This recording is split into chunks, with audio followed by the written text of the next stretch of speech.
So what you're telling me is that the Chinese government is willing to release any CIA imprisoned agents that it has in its possession in exchange for Miles Guo. That would tell me that Miles is an awful important guy to the CCP. Absolutely. So, in fact, back in 2017, when Xi Jinping first met with President Trump, he offered the same deal. He said, I want Miles Guo back to China. He even offered an assistance package of North Korea in exchange of Mr. Miles Guo's return. And I'm so glad that President Trump declined that.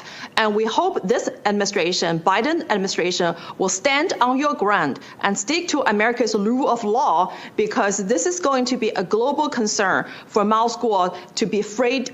Ms. Miles Guo needs to, be bailed out immediately. So, Nicole, I have been told that Miles Guo would have been fully willing to testify in this Pras Michel case, and that he would have named names of those compromised inside the Justice Department. You named George Higginbotham, who pled guilty to some charges surrounding this case. There are others inside the Justice Department, and Miles Guo is willing to name them?